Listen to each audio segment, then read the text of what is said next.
जय माता दी साथियों, मैं नरेंद्र विश्वकर्मा आप सभी का अपने इस चैनल नरेंद्र विश्वकर्मा में हार्दिक स्वागत करता हूं। आज मैं आपको प्राथमिक शिक्षक भर्ती परीक्षा से संबंधित गणित शिक्षण शास्त्र में मूल्यांकन पाठ फर्स्ट को समझाऊंगा। तो सबसे पहले देखते हैं कि मूल्यांकन है क्या, मूल्यांकन के जनक कौन है, इसकी जानकारी। तो मूल्यांकन को सर्वप्रथम मैं आपको बता दूं कि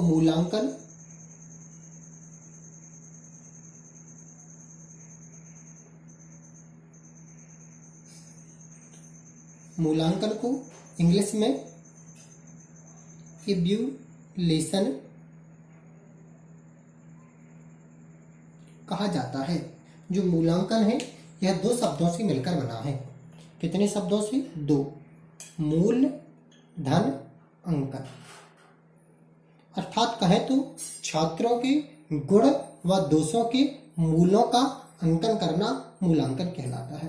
अर्थात छात्रों के अंदर कौन कौन से गुण हैं, कौन कौन से दोष हैं, उनके दो गुण कितने कहाँ तक हैं, दोष कितने अधिक हैं, इन्हें हम किस प्रकार सुधार सकते हैं, किस प्रकार हम दोषों को हटा सकते हैं, इनके मूल्यों का अंकन करना ही मूल्यांकन कहलाता है।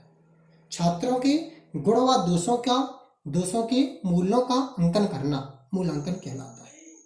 मूल्यांकन के जनक है जो सुकरात को कहा जाता है। तो मूल्यांकन को इंग्लिश में इवैल्यूएशन कहते हैं।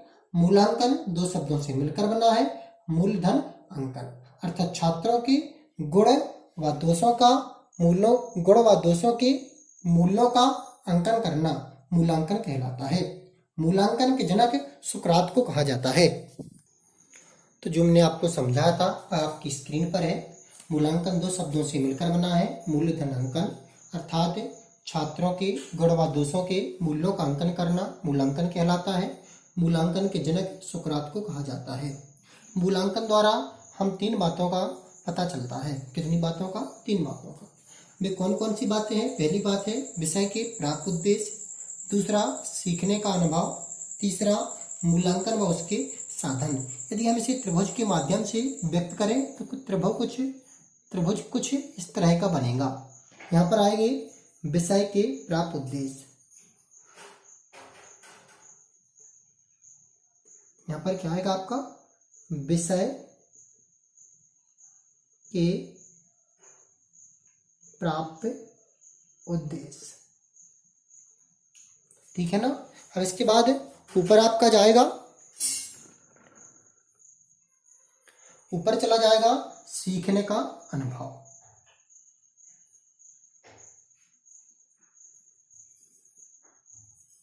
सीखने का अनुभव, और लास्ट में आ जाएगा आपका मूल्यांकन व उसके साधन। मूल्यांकन व उसके साधन। तो हमें गणित मूल्यांकन द्वारा हमें कितनी बातों को पता चलता है? तीन बातों का। विषय का प्राप्त उद्देश्य कि विषय का वास्तविक उद्देश्य क्या है, हमें मूल्यांकन द्वारा पता चलता है। सीखने का अनुभव मिलता है मूल्यांकन से, मूल्यांकन व उसके साधनों की जानकारी अच्छी तरह प्राप्त होती है। अब इसके बाद देखते हैं मूल्यांकन का उद्देश्य। तो देखते हैं गणित में मूल्यांकन के निम्न उद्देश्य होते हैं। पहला उद्देश्य होता है गणित में मूल्यांकन का प्रश्नों को हल करना।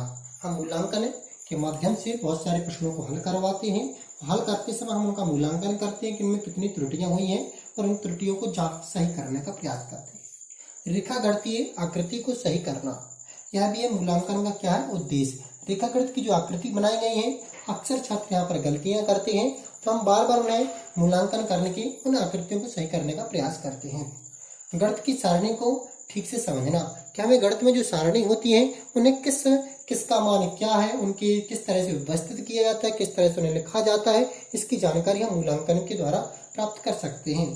कोण तथा रेखा को सही नापना, अक्सर छोटे बच्चे कोण को सही तरीके से नहीं नापते हैं, तो हम उनका बार बार मूल्यांकन करके कोण तथा रेखा को सही तरह से मापना सिखा सकते हैं। गणित का दैनिक जीवन में कहाँ प्रयोग आता है? छात्रों के मूल्यांकन द्वारा हम बता सकते हैं कि गणित का दैनिक जीवन में कहाँ प्रयोग होता है, कहाँ प्रयोग नहीं होता है, और इसे आपको किस तरह दैनिक जीवन में प्रयोग करना है, और प्रयोग करते समय आप कहाँ गलतियां करते हैं, यह मूल्यांकन के द्वारा संभव है।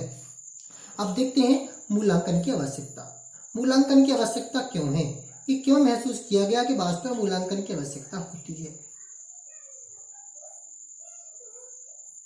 तो मूल्यांकन की आवश्यकता होती है कि छात्रों में जो हम किस उद्देश्य की पूर्ति कहाँ तक हुई है, वो उद्देश्य की पूर्ति करते समय हम किन कारणों को देख नहीं पाए हैं।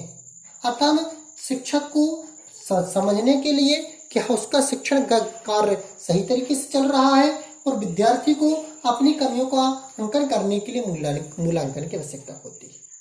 मूल्यांकन की आवश्यकता क्यों होती है कि उद्देश्यों की प्राप्ति कहाँ तक सही हुई है या उद्देश्य की प्राप्ति हो रही है कि नहीं हो रही है, उद्देश्य की प्राप्ति किस हेतु की जा रही है, इसकी जानकारी के लिए मूल्यांकन की आवश्यकता होती है।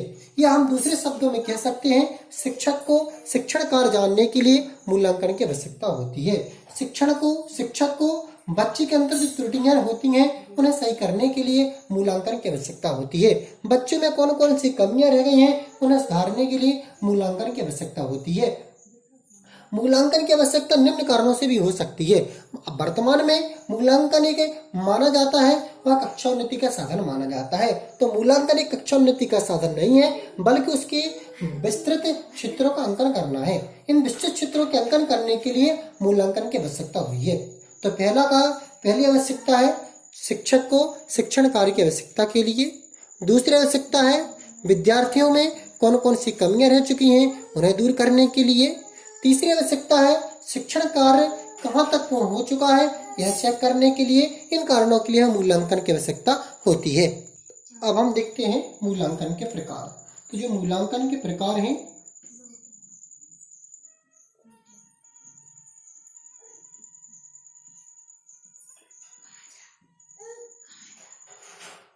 तो मूल्यांकन के प्रकार निम्नलिखित हैं। पहला मूल्यांकन होता है लिखित मूल्यांकन।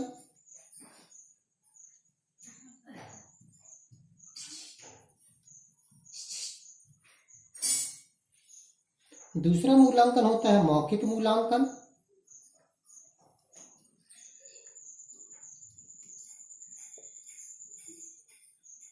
तीसरा मूल्यांकन है आपका प्रायोगिक मूल्यांकन।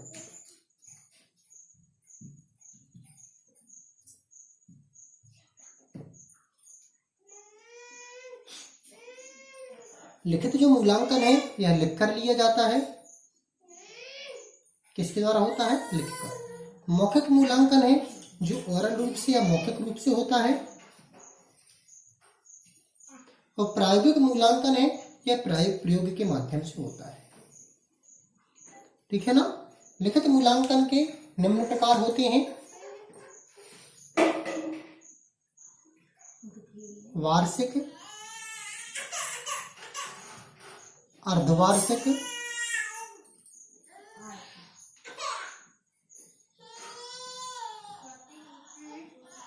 त्रैमासिक,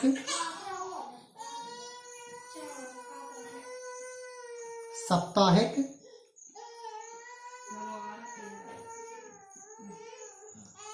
और दैनिक। ये लिखित मूल्यांकन के प्रकार हैं। वार्षिक मूल्यांकन साल में एक बार लिया जाता है।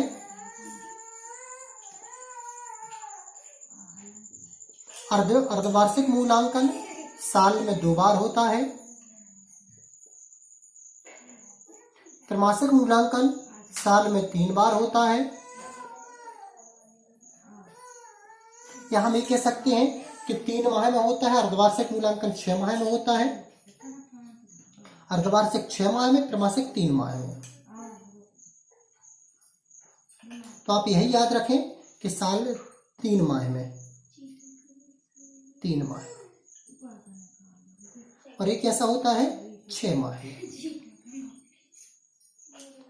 अर्धवार्षिक मूल्यांकन कितने माह में होता है? 6 माह में। त्रैमासिक 3 माह में। साप्ताहिक 7 दिन में। और दैनिक जो होता है प्रतिदिन होता है।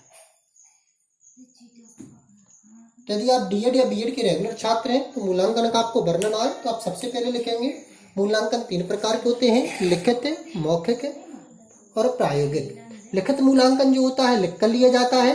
लिखित मूल्यांकन के निम्न प्रकार होते हैं वार्षिक, साल में 1 बार लिए जाने वाला मूल्यांकन वार्षिक मूल्यांकन होता है। अर्धवार्षिक, साल में 2 बार या 6 माह में 1 बार लिया जाता है। त्रैमासिक, साल में 3 बार या 3 माह में एक बार लिया जाता है। साप्ताहिक 7 दिन में एक बार, दैनिक प्रतिदिन लिया जाता है। जो लिखित मूल्यांकन के प्रकार हैं, वार्षिक, अर्धवार्षिक, त्रैमासिक, साप्ताहिक और दैनिक, यह सतत मूल्यांकन के अंदर भी आते हैं। मौखिक मूल्यांकन बोलकर लिया जाता है, प्रायोगिक मूल्यांकन प्रयोग द्वारा लिया जाता है। तो यह थे मूल्यांकन के कुछ महत्वपूर्ण प्रयोग रहे प्रकार। इसके बाद आपका बचा सतत व व्यापक मूल्यांकन। जैसे हम जो शेष मूल्यांकन बचा है उसे हम अगले पाठ में आपको हल करवाएंगे और मूल्यांकन के महत्व और मूल्यांकन के उद्देश्य इसकी जानकारी भी अगले पाठ में देंगे। जय माता दी साथियों।